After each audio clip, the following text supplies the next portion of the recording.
Hello, everyone, and welcome to the the ninth episode, actually, of the Knowledge Nest. I'm here with Reba Puente, who's our fearless leader. We're going to interview her for this episode, so this is going to be fantastic. A few announcements. We have, again, next month, The Giver of Stars is going to be our next book club focus. So it's about a group of librarians in Kentucky who are packhorse librarians. They're bringing books to people in rural areas of Kentucky and all throughout kind of the Appalachian Midwest. I have a copy on hold. Have you checked it out yet? I have started it, and it's been really entertaining so far. They do a good job of the very first scene really getting that hook in, so it's been really fun. Yes, so read it. I'm going to read it once I finally get my book on my ebook available, and it'll be awesome. So that's in more of I think April 13th or sometime in the middle of April. And then the last week of April, we have the CSI open house on the 27th, I think. No, 29th. It's the last Saturday in April.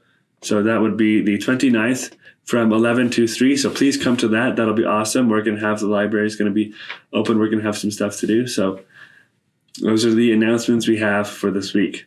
So now back to our interview. So Reba, tell us a little about yourself. Where did you go to school? What was your kind of background, education? Okay, so I am a homegrown Idahoan, and yes, potatoes are my favorite food in any shape or form. And I spent most of my time here in the Magic Valley. I've lived in Buell, Hagerman, Twin Falls, Kimberly, Caldwell, Blackfoot. Mm-hmm.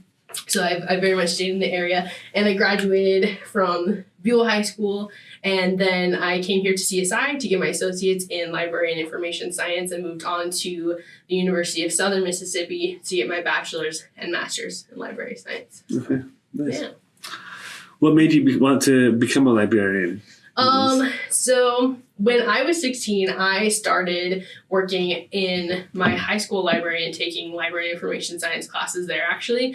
And at the same time, maybe a few months later, I started working at the Buell Public Library. Okay. And so I started in it very young. I fell in love with books, the atmosphere, and the community that I found there. So I just really love helping people, and I just discovered that it was my calling. And so I really fell in love with it. Awesome. That's the interview. That's the answer that I would have for that question, and that's the interview that everybody else has had. Is that they came in here or to libraries and they felt that the community, that they were accepted, people that are accepted here. So yes, become a librarian if you want to help people and help them feel accepted. It's really nice. Hang with really cool people. Yes, exactly. Yeah, all sorts of people here.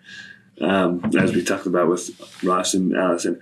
Why did you become a librarian? What's your kind of main broader goal? Is that connected to a larger career choice? I mean, obviously you want to help people and help them feel connected, but is there something else you would? Not really. It's very much all about helping people. I just kind of started taking classes and diving in deeper and deeper. Okay. And that's ultimately my goal, is helping people, whether it's here in the library or out in the community with being on boards or service clubs, anything that I can do to be a welcoming presence and affect people positively. Okay, awesome. When did you, I guess we kind of talked about this, when did you know you wanted to become a librarian? Was there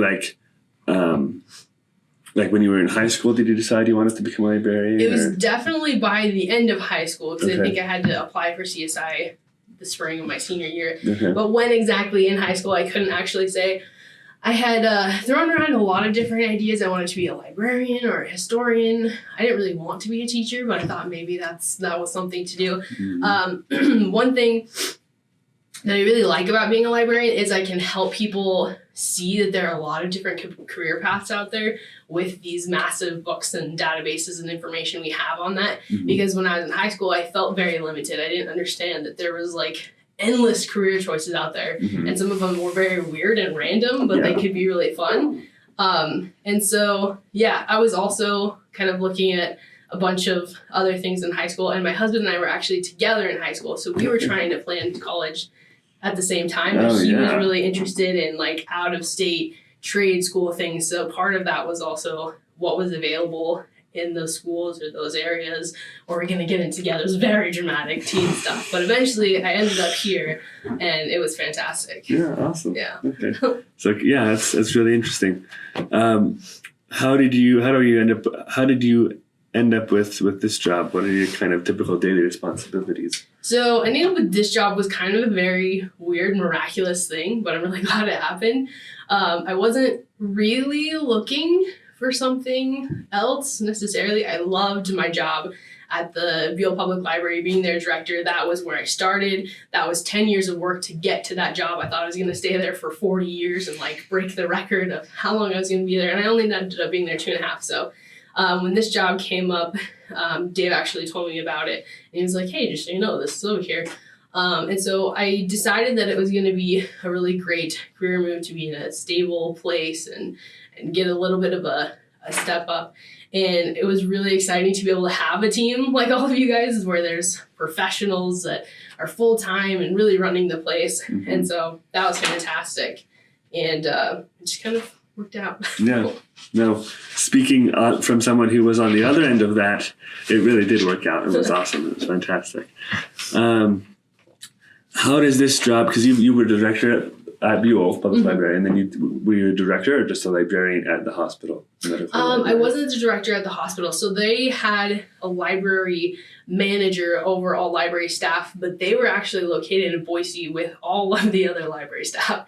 And I was the only one here in Twin Falls. So I kind of ran that library, but I was technically a library assistant. But I was able to do a lot of really great outreach work because there weren't any other librarians here. Mm-hmm. So I worked with Wood River, Jerome, everyone in this area. It was like the East Idaho section for St. Luke's, basically. Okay, nice. Yeah. So how does this job differ from other jobs you've had in other libraries? So this job is really different, and it's kind of a challenge because of how much easier it is and trying to figure out what to do with myself. So in my last job at the Buell Public Library, I was the library director, but I was the only full-time staff person. Mm-hmm. Everyone else was like 19 hours, 12 hours, 35 mm-hmm. hours. So I was the library director, but I also did a lot of everything else, mm-hmm. pieces here and there. And here I'm able to just kind of settle in and actually be just a boss rather than trying to do everything. I can have time with all of you, take time to have conversations and do development rather than, okay, we're going to talk for 2 seconds, then I got to go cover the desk. So mm-hmm. It's been really nice in that way. And then at the hospital, I was very much like in the basement in a corner doing article retrieval. A lot of my work was online. I didn't see a whole lot of people. When they did come into the library, I was so excited to see them. And like, we have this and this. I kind of scared people off a little bit, I think. But they were always really fantastic. And I did a lot of one-on-one. One thing I really liked about the culture at St. Luke's was you take the time with anyone who comes to you for help. It doesn't matter how long it takes. If you have to walk them to a doctor's office or across the campus, because we had the main hospital building and then Medical Plaza 2 and everything. Mm-hmm. If you have to handhold somebody for a couple hours, you do that for service. And that's something that I really appreciated and tried to take into all of my other jobs and teach my staff as well. Mm-hmm. So it's very different work no matter where I was, but it's always been fun. Mm-hmm. No, it's been really awesome because you can tell, especially with with Buell, you probably did some outreach to the public, right? Yeah. And then with the hospitals, it seems like you're doing outreach in a similar way, not the same way, but we're doing a lot of outreach now that you would, I think, I mean, we had, as far as I know, because I came here in October, as you all know, there weren't really many like presentations or projects outside of campus, outside of what Ross was doing with the ILA. Mm-hmm. And so when you went to the high schools and said, hey, we're going to do like dual credit, presentations for the students, that was really cool. Mm-hmm. And it got moderately a lot of dual credit students more interested in things. Okay. So that'll be really awesome to see how that works out. But what is your favorite aspect of your job and of librarianship in general? Really just interacting with people. In libraries, it's really fun because you never know what you're going to get. Mm-hmm. A lot of the times when people come to you, it seems very random, what they need. So you get to learn a lot. Sometimes you're doing research with them on a topic you don't know. You know how to guide things. So you get to learn along with them. And it's always just an incredible journey to see what they're needing and how to find it. Or even just meet new people that you would never interact with outside of work. Mm-hmm. If you like a lot of farmers used to come to me and they want information about horses or how to feed things or how to do or sign up for competitions and things like that. I work in a library, live in the city. I have no idea about these things, but I get to learn them and I get to meet these people, and it's an incredible experience. Do you have a lot of that? Have you experienced a lot of that here? Or I guess, have you had a lot of experience with the public, or you're the director, so you're kind of behind the scenes a little bit now? So in this position, it does seem to be very much behind the scenes. It's very kind of isolated in my office. I have to take that extra step to go out even to, talk to you guys as staff, because everybody has their own offices rather than we're like all just shoved in the front desk. Yes. We have to talk to each other.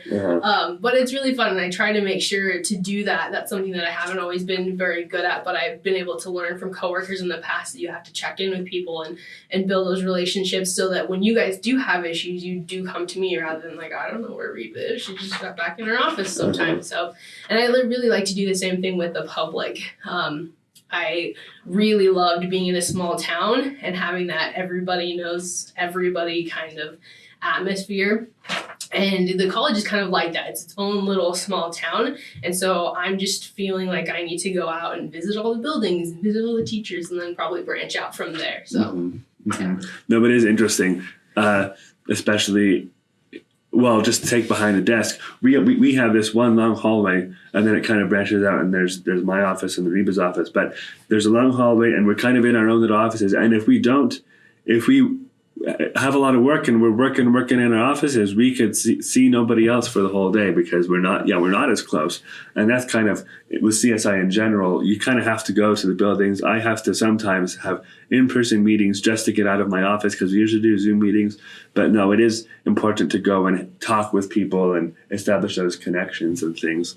What successes have you had with like the outreach things and like going out to faculty? I've just really been able to make some great new friends, honestly, so far. I'm trying to meet everyone and kind of understand what their situation is. So when it comes to off-campus sites, specifically like Jerome, Gooding, and Burley, I've been able to see what they have to work with and how maybe we can supplement that and make sure that we're serving them because they're so far away. And so I've been able to make some great connections and figure that out. And then people on campus know a lot about, who we are, where we are, and what we do already. But then when we introduce ourselves, we're introducing us as staff and what our particular skill sets are and our specialties. So that's been a really fun experience to just let them know who I am and that I'm here to help, and really excited. Here's a question that I had from a patron that is kind of relevant.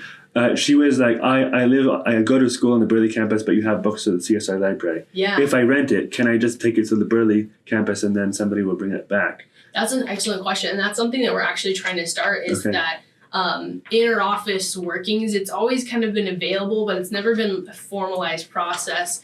And that's something that we talked about while we were there, is having a point person on campus. And I believe we've set that person up. And so you can request things from them and you can give it back to them and they'll inter-office mail it. There's also a fantastic librarian, Tace, over at the Burley Public Library. And he was super sweet, and I had no idea when I went over there. He actually spent money out of his own budget to purchase reserve books for students that were going over there CSI, and he has them in his library so you can go later than the Burley campus is open to go study or make copies or whatever over there. And that's something that I told him, like, hey, we'll pay for stuff like that. We have reserves here at CSI, and if you're just willing to house them and give them that service, that's amazing. He's also a former academic librarian, that's cool. So he understands how to use databases, and he can do a lot of help himself over there when it comes to research assistance.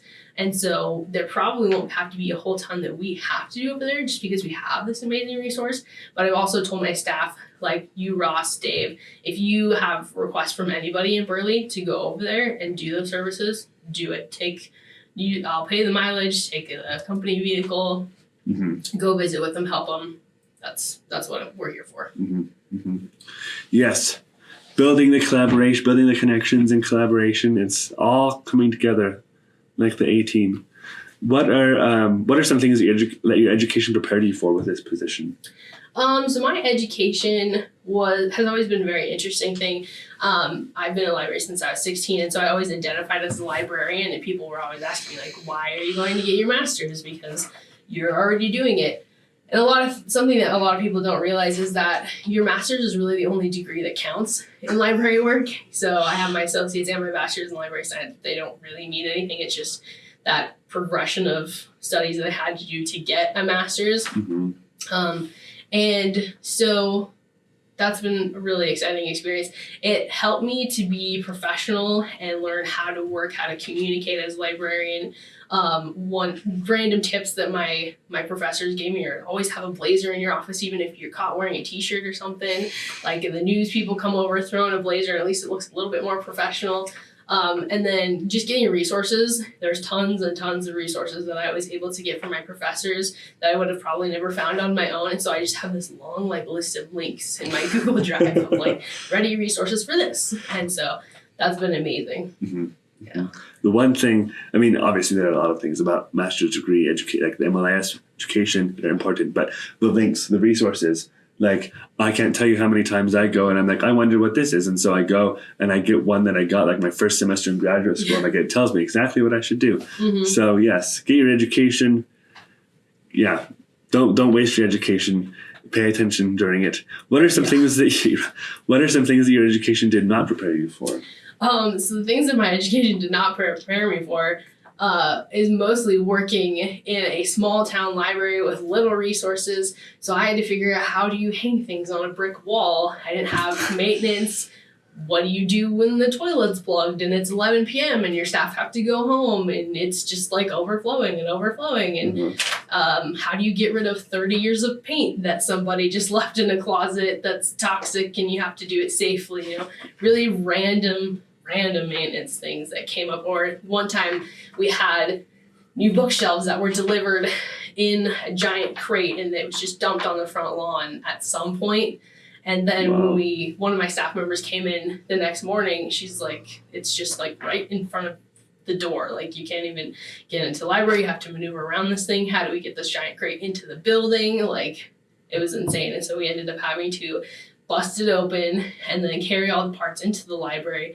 And then luckily we have an amazing community, and we put out on Instagram and Facebook, hey, we need some help putting some shelves together.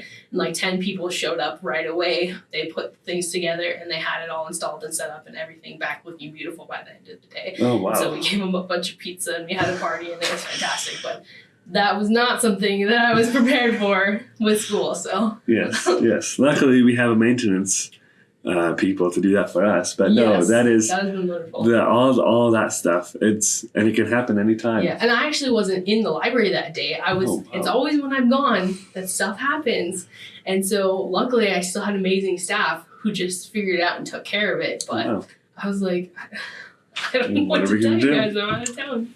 Yeah, that is awesome. And it's good that they had the initiative to do stuff. Yeah. They're crazy, amazing women. Uh-huh. And that's at Buell, right? Mm-hmm. Yeah. Yeah. What are some things that you wish you would have known as a student? I wish I would have known how to make a plan and how much of a difference it was going to be, because I very much bought into the whole thing in school where go to college, get your education, it doesn't matter what it's in, just get your degree, which I still believe. But if you have a plan, it goes a lot smoother. And I wish I would have listened to advisors and was willing to go in and talk to them and trust their advice. I was very shy. I didn't really want to interact with them at all. And I spent most of my time off campus. So I just kind of muddled my way through it, and it cost me a lot of time, energy, stress. I think I took 20 extra credits to get my associate's degree because I was just figuring things out. So definitely make a plan. Yes.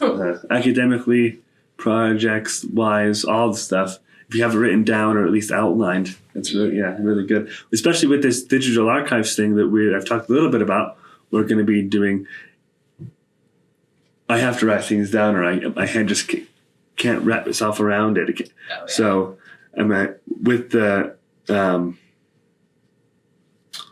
last week we had, during spring break, we had the furniture brought in, which, by the way, looks amazing, which was fantastic. I want to move my office out there now.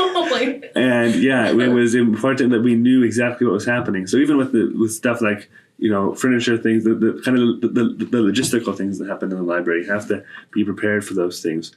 What advice do you have for students who come into the library? What about students who want to but are kind of intimidated? I would say just come in and start and have a conversation with somebody, even if it's not like you're needing help or you have a specific need or anything. Just come in and talk to us and build that connection and that friendship, because we're all pretty cool, I think, and willing to hang out and have a good time and make some jokes. So I think once you get that comfort level going, once you do actually have a need, you'll know who to go to, and you can just get it done right away. And if we know you, we know how to work with you better too. So I just say come in and give it a start, have a conversation. Okay. Yeah. We're always eager to talk to people.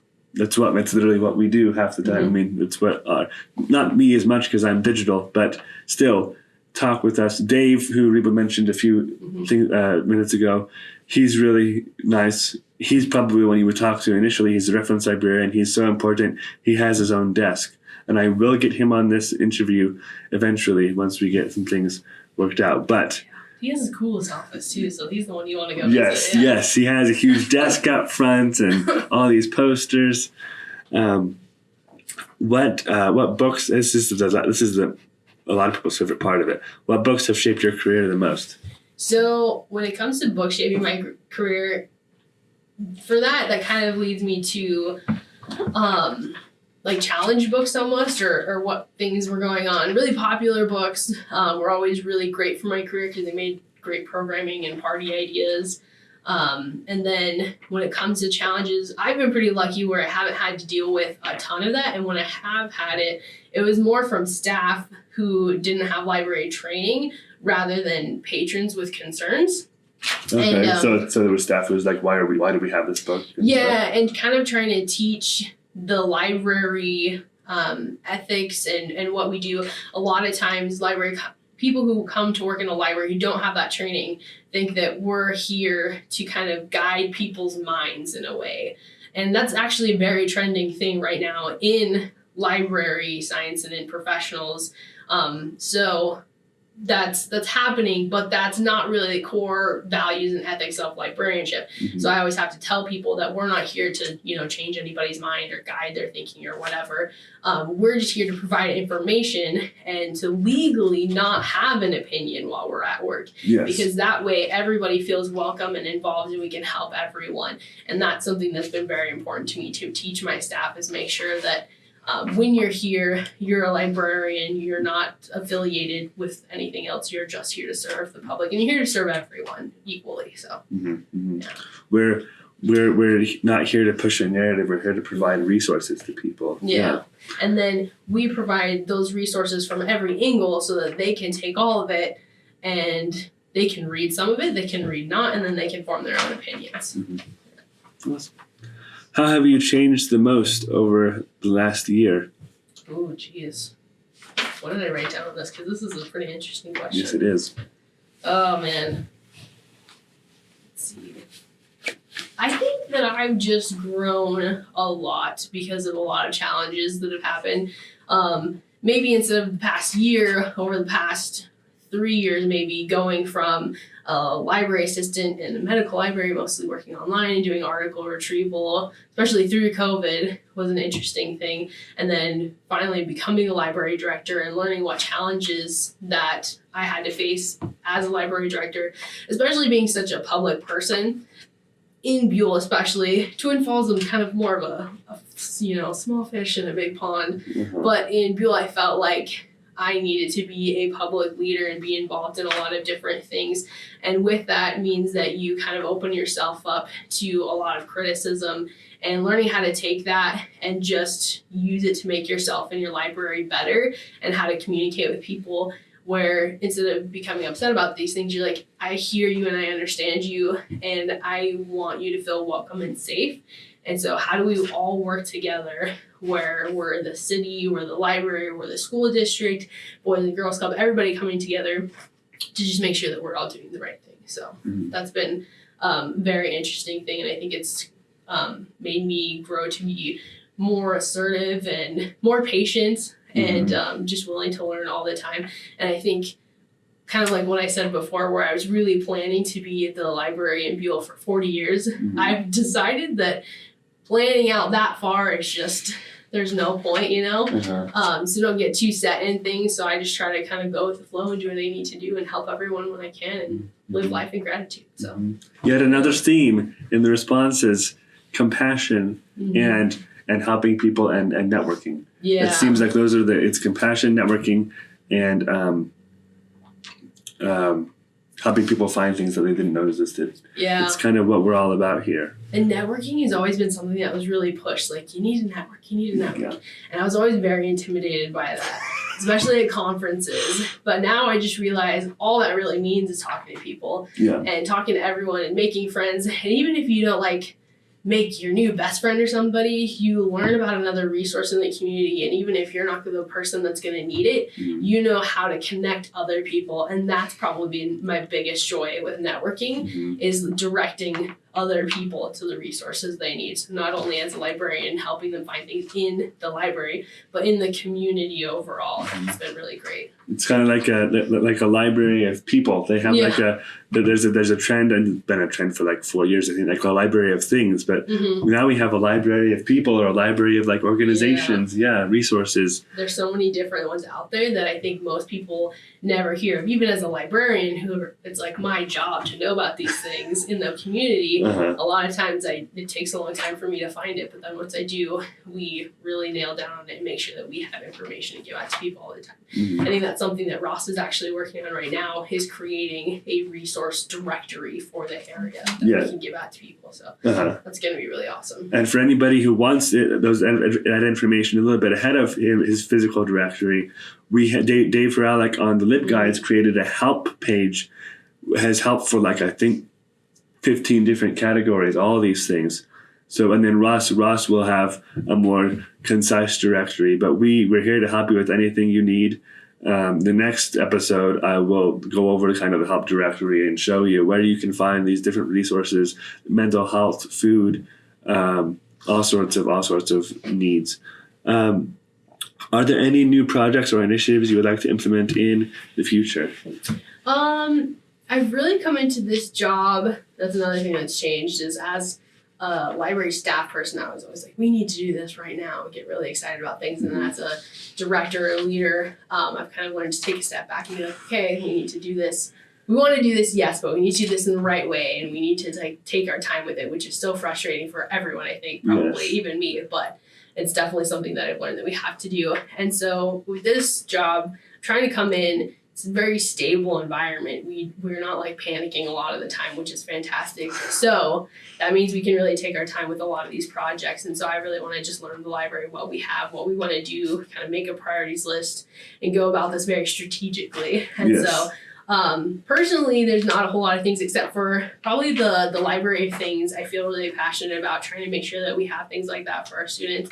And then there's also your project that you're working on with archives. Every person that I've talked to, from interviews till today even, is very much in favor of making sure that those things are things that are accessible to students, the community, and staff. So that's something that they're really excited on. So I'm really glad that you jumped on that very quickly. And that's probably the biggest things that are going on. And just making sure that we, as a staff and a library, are very accessible and very welcoming to our students. I want to make sure that they feel very comfortable coming into our offices, to the library, to our new study areas, and just asking for help and doing what they need to. So I want to make it a very good environment for them.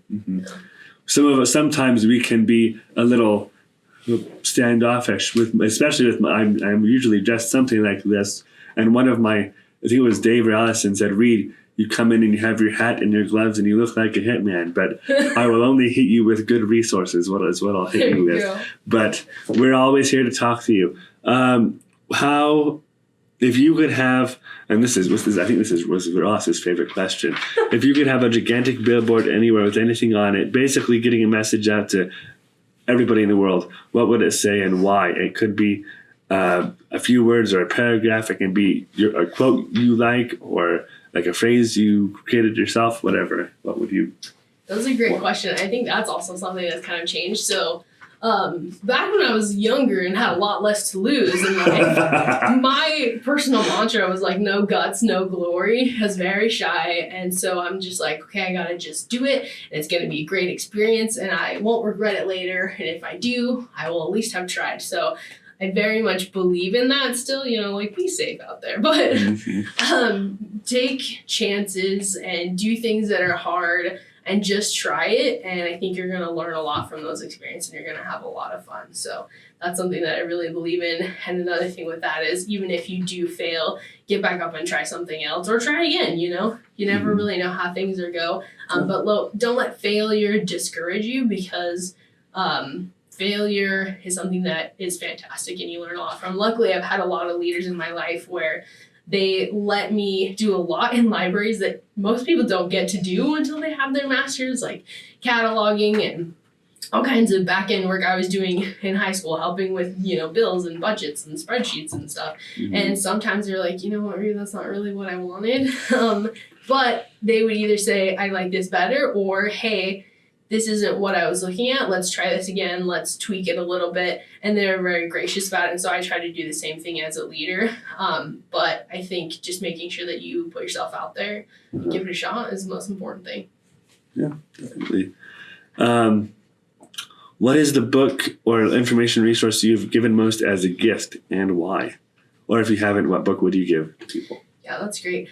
I think usually from a librarian, people expect books as gifts. Yes, they do. And they're like, oh man, this is going to be a book, isn't it? And so I try to steer away from that a little bit, especially with my younger brothers, because I think they're sick of it at this point.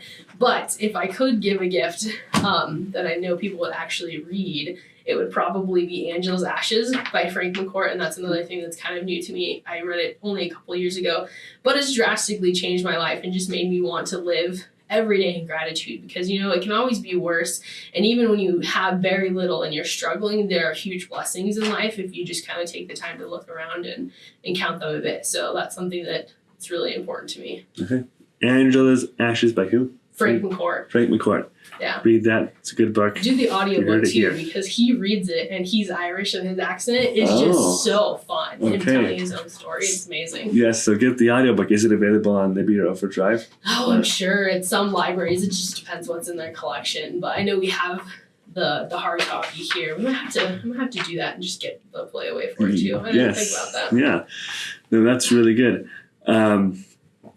No, that's true. People do expect books from librarians and stuff. It's kind of funny. Kind of roll it reminds me a little bit, of the Frasier episode when Roz gets a Christmas gift and she just has this look of disappointment on her face and she says, "Oh no, it's a book." And I'm like, yep, that might be the. But books are fun. That's what we're about. We're dedicated to showing you how fun books can be. So yes, or insightful. Angela's Ashes by Frank McCourt. Read it, listen to it.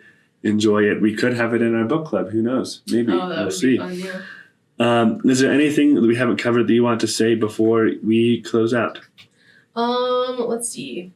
No, not really. I'm just grateful for the opportunity to share my story. And I think these podcast episodes where we're introducing staff and, maybe other CSI staff from other departments along the way. It's just so fun, especially when it comes to that point of making sure that we're accessible to students and they're not intimidated to come into the library. They see us talking and chatting and having fun, and we can do the same thing with whoever walks in. So hopefully they just feel a lot more comfortable coming in once they get to know us a little bit better through these videos. So I just appreciate that. Yeah. And we have more modern furniture. We have curvy things like we talk, curvy little pods, study pods in the front and in the back. Come see those. It's really cool. If you don't come for anything else, come for the furniture and stay for the awesome literature and research helps.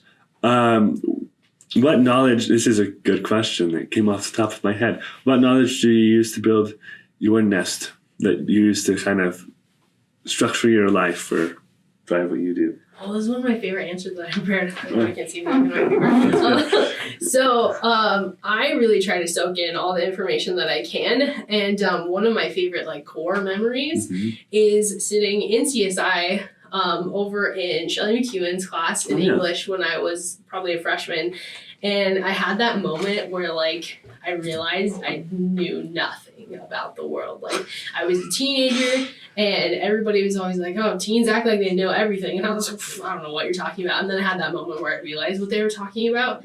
Like, oh, like I really felt confident about a lot of things until I'm in this class and she's talking, and I'm like, I really know nothing. And so sadly, she knows this by the way already, so I did not listen to the rest of her lecture at all. I just sat there on my computer, like Googling everything and going all down these different rabbit holes to try and soak in as much information as possible. And because I just realized I needed learning, I needed school, and I needed to always be seeking things out. And there's no way I was ever gonna like learn all the things that there were to learn. But yeah, I would just say that's true, but just keep going after it. Like, the more you learn, the more you want to know, and so it just kind of is this never-ending wheel of stuff. But yes, it's a lot of fun. Yes, yeah. Exactly. Yeah, there's always things you can be learning and looking at. It's kind of like the Confucian proverb when Confucius says, he who knows that he knows nothing is a boon to all around him, but he who supposes that he knows everything is a laughingstock of all his friends. Yeah. So learn, and you can always learn. There's nobody who doesn't have room to learn more. Yeah. And I feel like that helps with networking and building relationships too, is coming into those scenarios knowing that you don't know everything, and these other people have these amazing specialties and skill sets that they can teach you a lot about.